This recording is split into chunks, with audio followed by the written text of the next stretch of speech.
सब देखने और सुनने वालों की खिदमत में मोहब्बत भरा सलाम। अभी चलेंगे अमेरिका। हमारे साथ होंगे नदीम भट्ट साहब।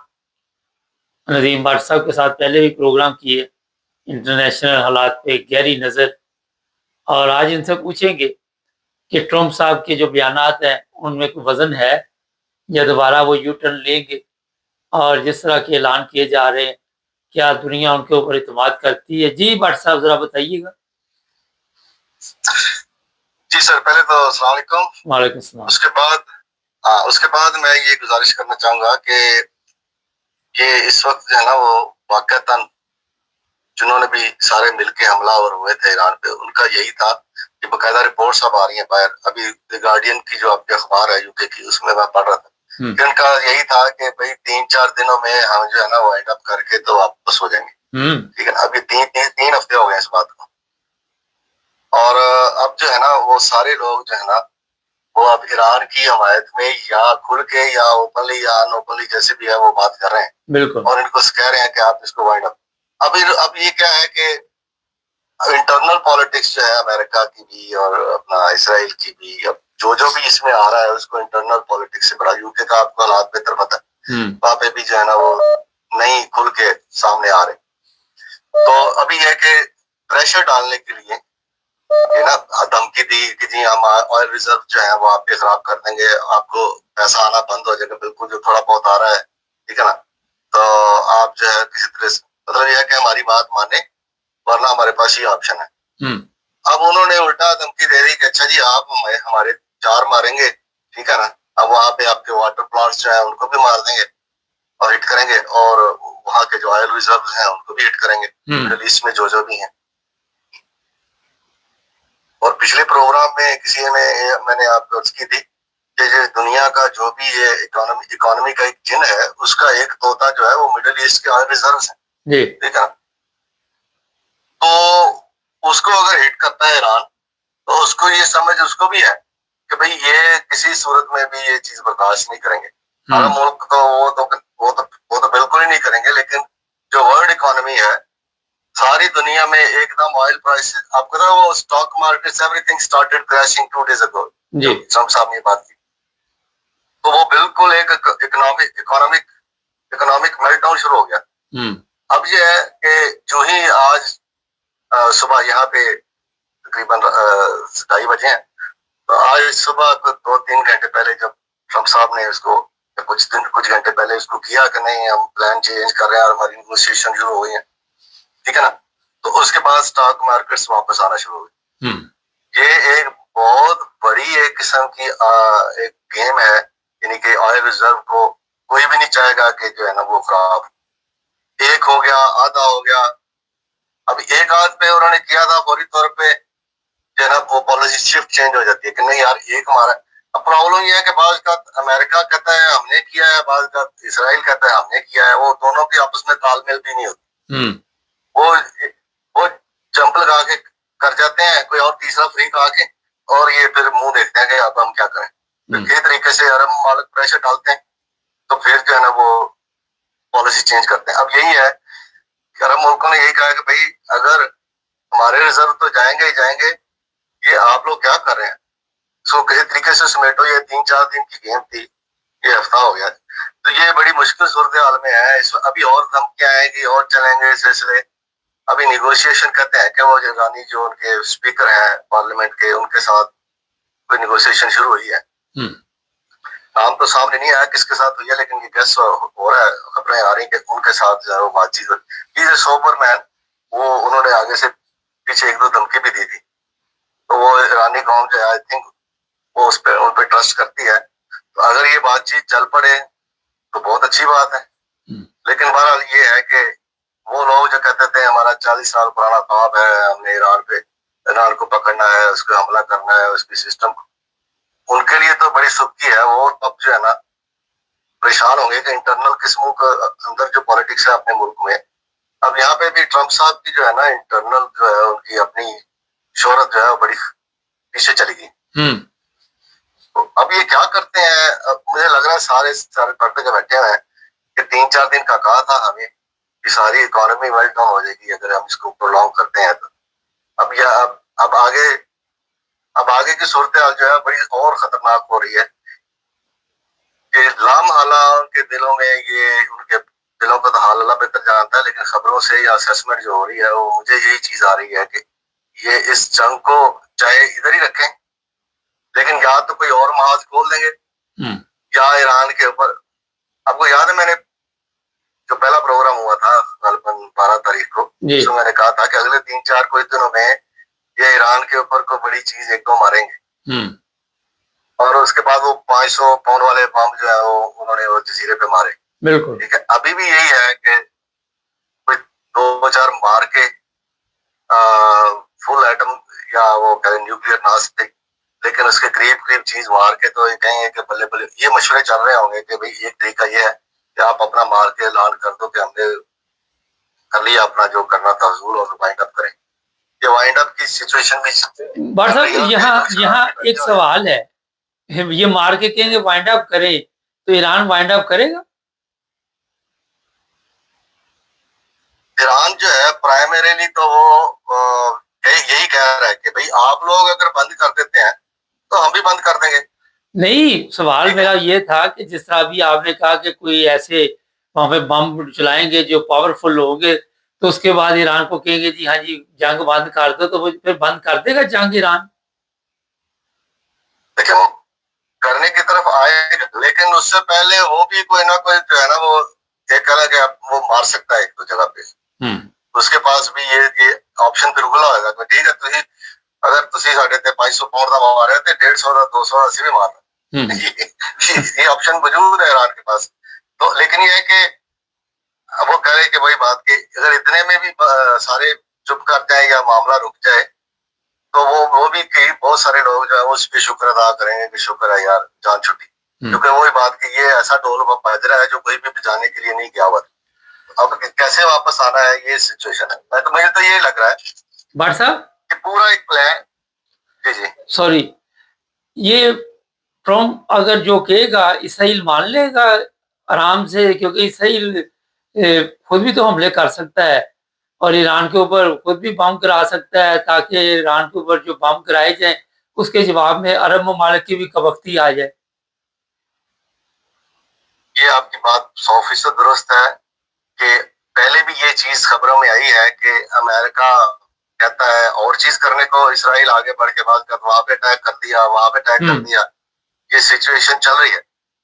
और आप जैसे मैंने कहा कि वहां पे लोग बैठे हुए कहते हैं जी हमारा 40 साल का ख्वाब था कि ईरान पे हमला हो। अब वो कैसे वापस आए? दूसरा ये कि इंटरनली उनको खबरों में आ रहा है कि याहू साहब को बहुत प्रेशर है कि उनके खिलाफ जो है वो तहकीकात चल रही है। वो तो नहीं चाहेंगे कि किसी तरीके से हम इधर से, उनकी बड़ी सुर्खी हो जाएगी अगर ये ऐसे ही वाइंड अप हो जाए।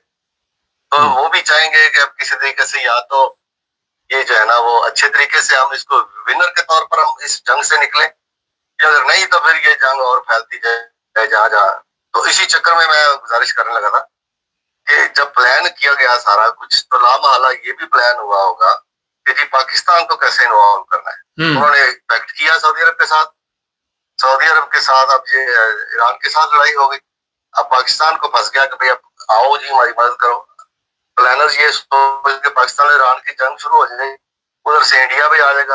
असल तो मसला यकीनन पाकिस्तान का ही है। ये ईरान को, अफगानिस्तान को, इधर उधर डोंट मैटर। जब तक पाकिस्तान आराम से बैठा हुआ है और उसको कोई खास प्रॉब्लम नहीं है, जितने भी ये सारे जितने लोग भी शरारती बैठे हुए हैं उनका जो है शरारत अधूरी है। अब पाकिस्तान तो आ नहीं रहा, तो उसकी शिकों में लामहला यही होगा कि अगर सऊदी अरब के ऊपर कोई हमला करे, अब ईरान को कहते हैं जी आप बंद करें, ओके जी मैंने तो किसी पे हमला नहीं किया, मुझे पे तो खुद हमला हुआ है, तो मैं तो जवाबी कार्रवाई करता हूँ। जब भी मेरे घर में कोई आग लगती है तो फिर मैं अगले के ऊपर फायर करता हूँ। तो मैं तो नहीं उसके इन्वेडर नहीं हूँ, मैं तो ना कब्जा कर रहा हूँ ना मैं आगे होकर पहल की है मैंने। तो ये सारी नेगोशिएशन यकीनन चल रही है। अब पाकिस्तान उसमें काफी हद तक अपने आप को सेव किया हुआ है। अच्छा, यहाँ पे एक सवाल है, पाकिस्तान ने सेव किया है, फर्ज करें पाकिस्तान को दिवालिया कर देते हैं किसी तरह, जिस तरह बैरून मुल्क से अब पैसे नहीं जा रहे, मदद कोई नहीं मिल रही, सऊदी अरब अपनी मुसीबत में पड़ा हुआ, IMF वाले भी कई नई चीजें लेके सामने आ रहे हैं, खजाना खाली हो जाता है, तो फिर क्या करेगा पाकिस्तान, क्या बेचेगा? अब चीजें चीजें तो सब बिकी है, बर्तन शर्तन तो बेच दिए वो सारे, तो क्या करेगा? ये सब बातें बिल्कुल वो सोच रहे हैं और परेशान भी हैं, लेकिन उससे बड़ी परेशानी ये है कि जो लोग शरारती बैठे हुए हैं, मैं अपना, आप एस्ट्रोलॉजी देखें, आप उनके इंडिया में बैठे हुए एस्ट्रोलॉजर्स की स्टडी करें, वो क्या प्रिडिक्शन कर रहे हैं, आप हालात को देखें। तो मैं ये कह रहा हूँ कि पाकिस्तान इस तरफ दो तरफ से फंसा हुआ है। अफगानिस्तान से ऑलरेडी उसको जो है वो गर्म हवा आ रही है, उसके ऊपर हमले हो रहे हैं और वो ऑलमोस्ट हालत जंग में है। और ईरान जो है, पाकिस्तान भी तब तक इंडिया के साथ तो बिल्कुल उस वक्त तक नहीं लड़ सकता सही तरीके से जब तक ईरान या अफगानिस्तान से उसको सपोर्ट ना हो।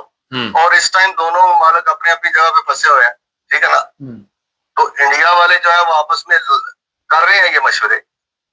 वो कहते हैं जी ये सितारों की पोजीशन भी इस तरह बनी हुई है जैसे 1971 में बनी हुई थी पाकिस्तान की, तो ये बड़ा अच्छा मौका है, आप पाकिस्तान पर अटैक करते, वो दो मुल्क में फंसे हुए हैं, ठीक है। तो ये इकोनॉमी और उनकी पैसे आने वो अपनी जगह पे है प्रॉब्लम, लेकिन इस वक्त सबसे बड़ी प्रॉब्लम यही बनी हुई है कि पाकिस्तान ये सोच रहा है कि हमारे पीछे से दोनों मुल्क हमारे जो है सपोर्ट से गए, अब इंडिया को बड़ी मुश्किल से जो है ना वो एक किस्म का रोका हुआ है कि, लेकिन ये रूल प्लानिंग चल रही है कि भाई इन दिनों के अंदर अंदर, कुछ दिनों के अंदर अंदर, जब ईरान के वाइंड अप होने से पहले पहले, बात समझ रहे ना कि ईरान अगर वाइंड अप होता है तो उसको वाइंड अप होने से पहले पहले इधर से जो है ना वो शरारत की जाए। ये बिल्कुल प्लानिंग चल रही है और ये बड़ा खतरनाक है। आप आइंदा कुछ दिनों में, ये मार्च के आखिरी 10 दिन में पहले भी कहा था, ये बड़े खतरनाक होने वाले हैं।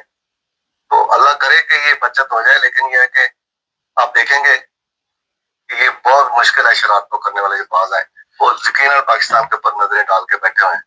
बट साहब एक और मेरा सवाल है, ट्रम्प साहब ये खर्चा किस पे डालेंगे? ये जो पंगा तो लिया इसराइल ने और अमेरिका ने, तो ये जितना भी खर्च मर्च हुआ ये अरब ममालिक भरेंगे।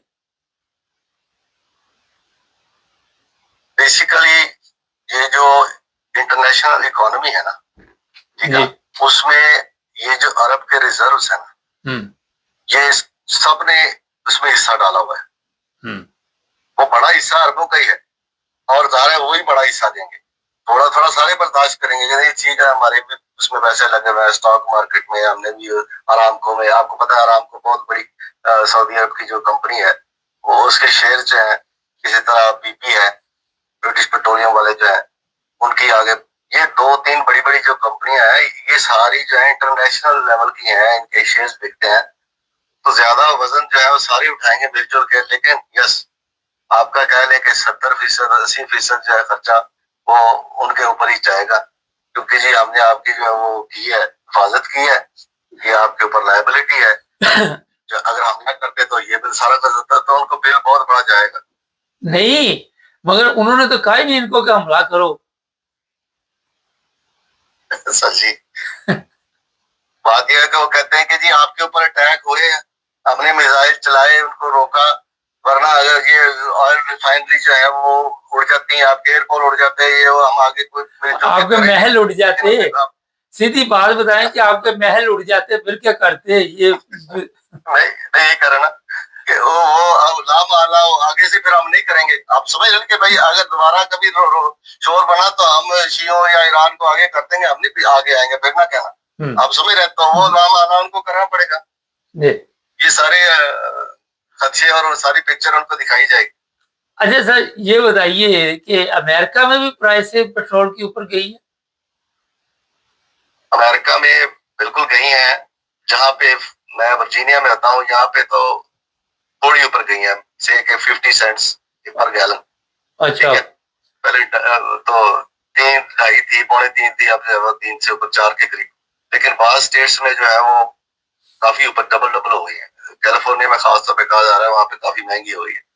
तो ये चीज इम्पैक्ट ला रही है, लेकिन वही बात की इंतजार कर रहे हैं कि आज खत्म होती है, आज खत्म होती है, कल खत्म होती है। तो जो जो ये लटकी जाएगी तो ट्रम्प साहब जो है वो उनसे सवालात और सख्त हो जा रहे हैं। ऑलरेडी लोग परेशान हैं अपनी इमिग्रेशन की पॉलिसी की वजह से, कुछ और पॉलिसी की वजह से।